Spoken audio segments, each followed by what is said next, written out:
I've spent 35 years designing structures that are meant to outlast the people who live in them. As an architect, you learn early on that every building has a breaking point. It's not usually the wind or the heavy snow that brings a house down. It's the slow, invisible rot in the foundation. It's the load-bearing beams that someone decided to ignore because they wanted a more modern look. I know exactly how much pressure a steel girder can take before it bends, and I know the precise moment a concrete slab will crack under a weight it wasn't designed to hold. But what they don't teach you in school is how to calculate the weight of a human heart, especially when that heart is failing. My father, Arthur, was the man who taught me about foundations, not the concrete kind, but the kind made of character. He was a carpenter by trade, a man who believed that if a door didn't swing perfectly on its hinges, the whole room was an insult to the craft.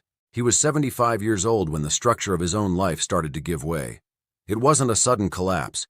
It was a series of small structural failures, a missed step on the porch, a tremor in hands that used to hold a level with surgical precision. Then came the diagnosis that changed the math of our lives: congestive heart failure. It's a clinical term, isn't it? Failure. In my world, failure means a bridge collapses or a roof caves in. In a 75-year-old man, it means his body can no longer pump the life through his veins efficiently. It means a man who once carried me on his shoulders now needs a plastic chair in the shower. I didn't expect to be his architect in his final years, but I stepped into the role without a second thought. I remodeled the guest room. I installed grab bars that looked like they belonged in a 5-star hotel because Arthur Stevens deserved dignity. I organized his medications with the same obsession I used for my blueprints: the diuretics, the blood thinners, the pills for his rhythm. I thought I had reinforced the structure of our home enough to keep him safe. I thought the people inside those walls were as solid as the beams I'd specified. I was wrong. I missed the rot right in front of me. I overlooked the most critical structural weakness in my own house: my wife, Sarah. And as any architect will tell you, a structure is only as strong as its weakest point. I just never realized that Sarah was prepared to demolish everything I loved for the sake of her own convenience. Welcome to the community.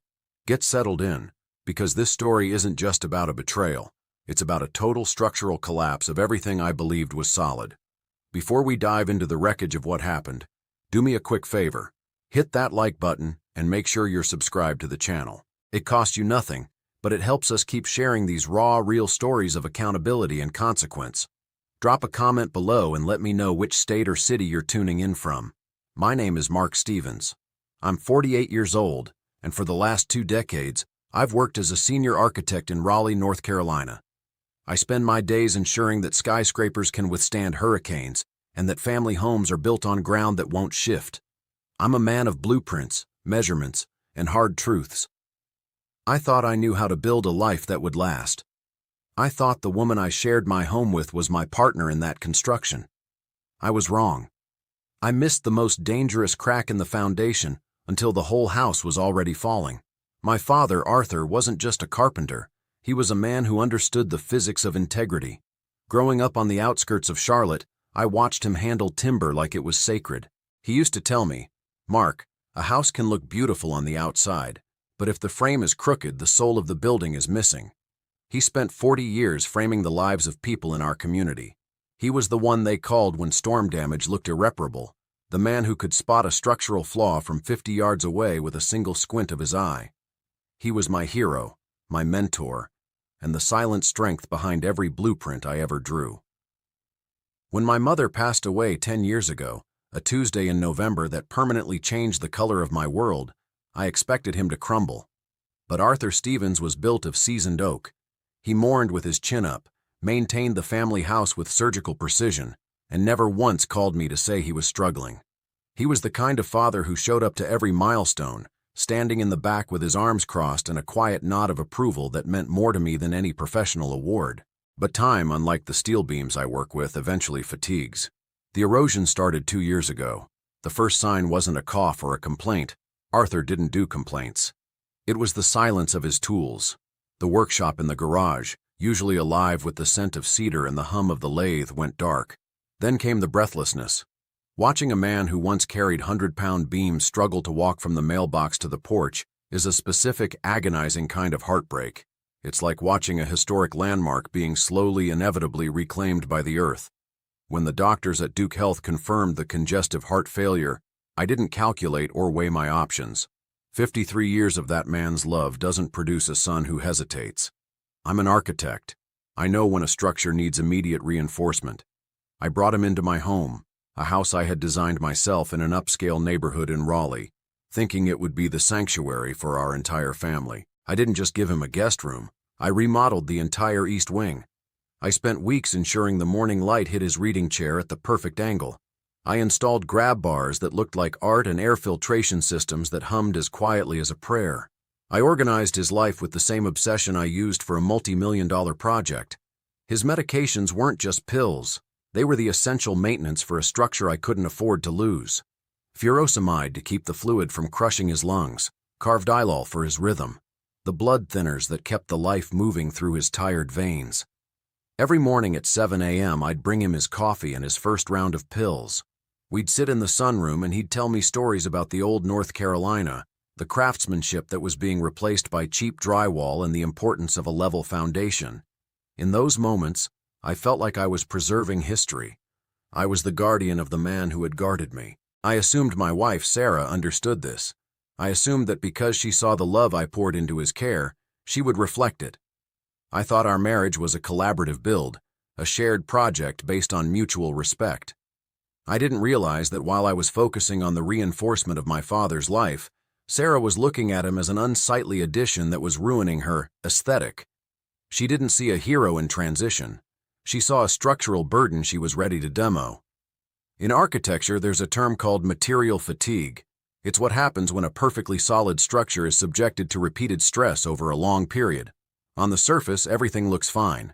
The paint isn't peeling, the windows aren't cracked, but deep inside the molecular structure of the steel or the grain of the wood, something is giving way. That was my marriage to Sarah. We had been married for 12 years of what I thought was a shared foundation. Sarah was a high-end realtor in Raleigh. She dealt in the business of surfaces. She understood curb appeal, staging, and how to make a house look like a dream, even if the plumbing was a nightmare. I should have realized then that she didn't care about what was load-bearing. She only cared about what was photogenic. When my father first moved in, Sarah performed the role of the doting daughter-in-law with the precision of a stage actress. She'd bring him tea when I was watching, or post photos on social media about honoring our elders. But as the weeks turned into months, and Arthur's condition required more than just a photo op, the material fatigue began to show. The stress of having an 82-year-old man with heart failure in her pristine house started to grind her down. The first crack appeared on a Tuesday evening. I had come home late from a site visit, and the house felt heavy. "Mark, the house smells like a pharmacy," she said, not even looking up from her laptop. She was sitting at the kitchen island, a glass of expensive Napa Cabernet in her hand. "I had clients over for a preliminary meeting today, and I was embarrassed. Your father's nebulizer was sitting right there on the sideboard. It's unsightly." I stood there, still wearing my hard hat and boots, looking at the man who had built my world. My father was in the sunroom, probably hearing every word, his eyes fixed on the bird feeder I'd installed for him. "It's not unsightly, Sarah," I said, my voice low. "It's his life. He needs that to breathe." She sighed, that long, theatrical exhale that told me I was being unreasonable. "I'm just saying there are facilities for this, Mark. Professional places where he can have 24-hour care and we can have our home back. I didn't sign up to be a nurse in a hospice." That sentence hit me like a sledgehammer against a load-bearing wall. "He's not in hospice, Sarah. He's my father, and this is his home now." "He's your father," she snapped, echoing a sentiment I'd later realize was far more common in broken homes than I ever imagined. "Not mine. Figure it out. Figure it out." Those 3 words became the recurring theme of our nights. If his medication made him nauseous, she'd tell me to figure it out. If his walker left a scuff mark on the hardwood floor she'd just had polished, she'd point at it with a look of pure structural contempt. She stopped visiting him in his wing of the house. She stopped asking how his doctor appointments went. She began to treat the man who taught me how to be a man like he was a faulty appliance that was past its warranty. I watched the erosion happen every single day. I saw my father shrink into himself, trying to make his 180-pound frame as invisible as possible so as not to disturb the queen of the house. He'd apologize for coughing.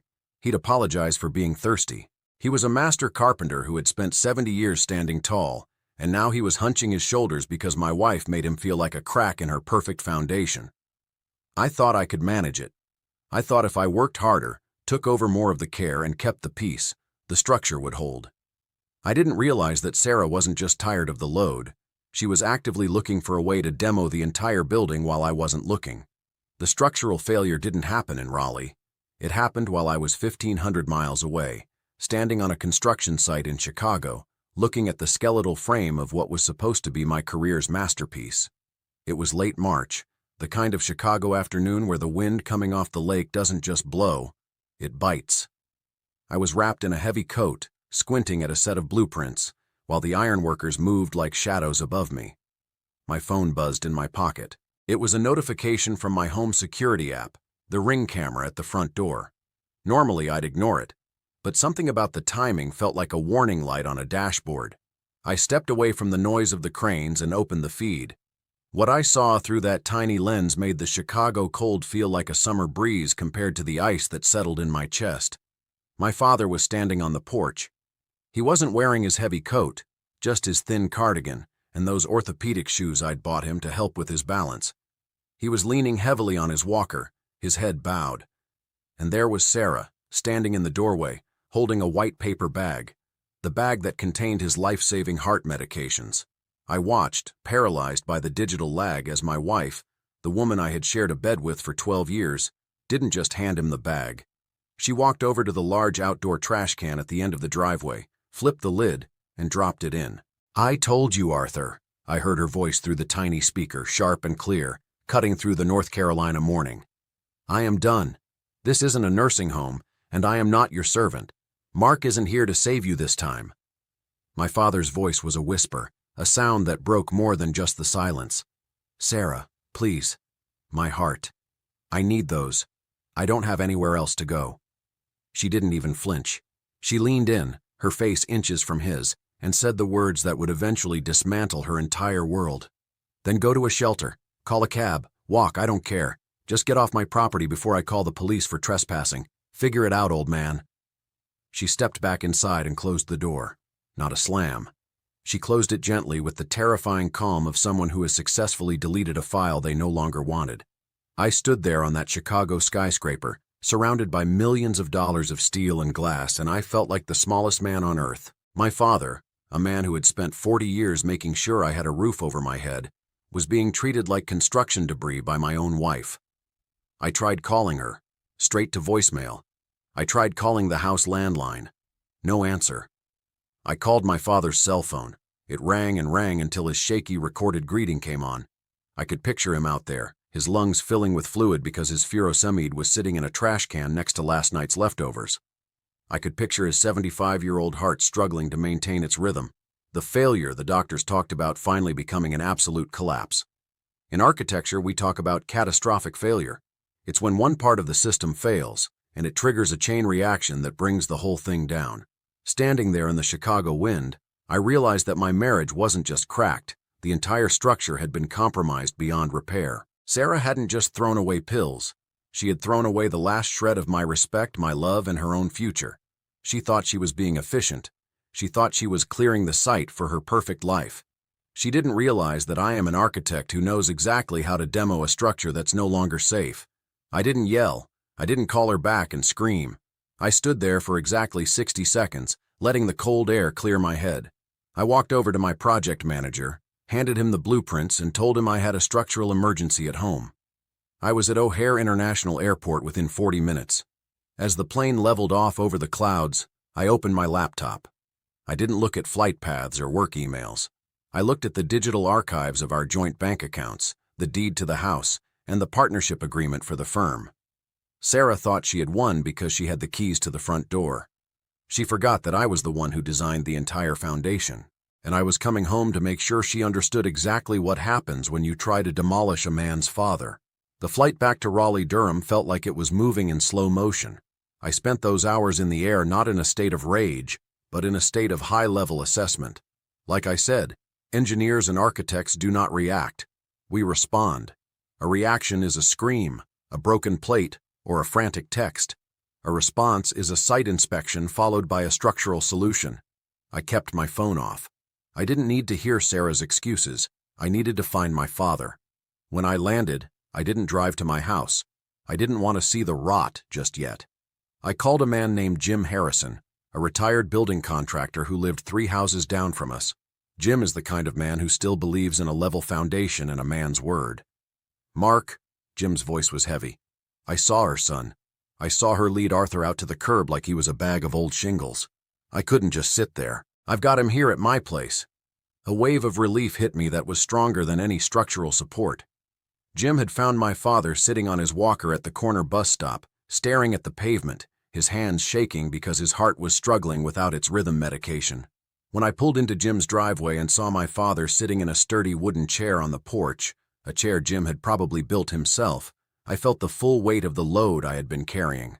My father looked at me, his eyes clouded with that specific, heartbreaking shame that comes when a man realizes he's no longer the one providing the shelter. "I'm sorry, Mark," he whispered. "I tried to be invisible. I really did." "You have nothing to be sorry for, Dad," I said, my voice steady.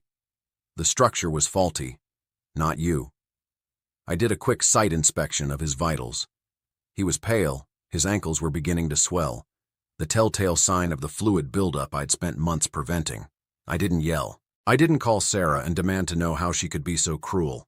Instead, I drove him straight to a private clinic where I had a friend on staff. I got him settled into a room that didn't have blue vinyl chairs, but it had what he needed: safety, oxygen, and his medication. Only after he was asleep with a professional nurse monitoring his heart did I finally allow myself to look at the wreckage of my marriage. Standing in that sterile hallway, I realized that some structures are beyond retrofitting. When a beam is this infested with rot, you don't try to patch it, you demo it. I pulled out my phone and dialed Michael Simmons, my attorney. It was 9:45 p.m. on a Thursday. "Michael," I said, looking at my reflection in the hospital glass, "it's time to start the demolition.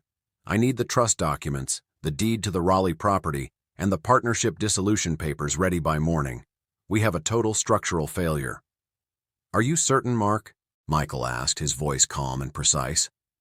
"I've never been more certain of a measurement in my life," I replied. "The house was built well, but the occupant has compromised the foundation. It's time to clear the site." Redesigning a structure after a total collapse isn't about aesthetics. It's about safety. You don't ask the rot how it feels about being removed. You just clear the site and start fresh. On Friday morning at precisely 8:00 a.m., I sat across from Michael Simmons in his office overlooking downtown Raleigh. Michael is a man who speaks in the language of statutes and precedents. He didn't offer me tissues or a sympathetic head tilt. He just opened a yellow legal pad and waited for the site report. "Michael," I said, my voice as level as a laser line, "the marriage has reached its breaking point. I need to trigger the structural safeguards we put in place 5 years ago." Sarah thought she was a co-owner of our life. She spent 12 years assuming that because she lived in the house I designed, she was entitled to demo the inhabitants. But I am an architect. I read the fine print of every contract I sign. She forgot one critical detail. The land our house sat on, and the house itself, were held in the Stevens family trust, a structure my father and I had established long before I even met her. I was the trustee, and my father was the primary beneficiary. By attempting to evict a beneficiary and endangering his life, Sarah hadn't just been a cruel wife. She had committed a legal breach that triggered a compulsory exit clause. While she was busy going to client dinners, I had been doing a little engineering of my own. I presented Michael with a folder, not of photos but of receipts and data. I had documented Sarah's lifestyle withdrawals. I had 14 months of evidence showing she had been using our joint investment accounts to fund her staging business's deficits while neglecting the very man whose trust funded our lifestyle. As has been noted, some people spend their whole lives making withdrawals from relationships they never bother to deposit into. "It's airtight, Mark," Michael said, clicking his pen with a sound that felt like a gavel. "By Monday morning, her access to all accounts will be severed. The notice to vacate the premises will be served by a process server at 10 a.m. Since she violated the trust's conduct and care provision regarding a beneficiary, she has zero leverage." I felt a quiet satisfaction, the kind an engineer feels when a stress test confirms the reinforcement is holding. I wasn't reacting with a slammed door or a shouted argument. I was responding with a measured, calculated demolition of her entitlement. Before I head to the final site visit to oversee the demo, do me a favor. Hit that like button if you believe that loyalty deserves a legacy. Make sure you're subscribed, because the final walkthrough is about to begin, and you won't want to miss how the walls finally came down on Sarah's facade. I walked through the front door on Monday morning at 10:01 a.m. I didn't use my key. I didn't need to. I had the locksmith waiting in the driveway. Sarah was in the kitchen, nursing a latte, looking at floor plans for a house she'd never buy. She looked up, her eyes narrowing. "Mark, where have you been? I've been calling. We need to discuss your father's relocation. I've already cleared his room." I didn't answer. I stood aside as the process server stepped into the foyer. He didn't say a word, just extended the heavy manila envelope.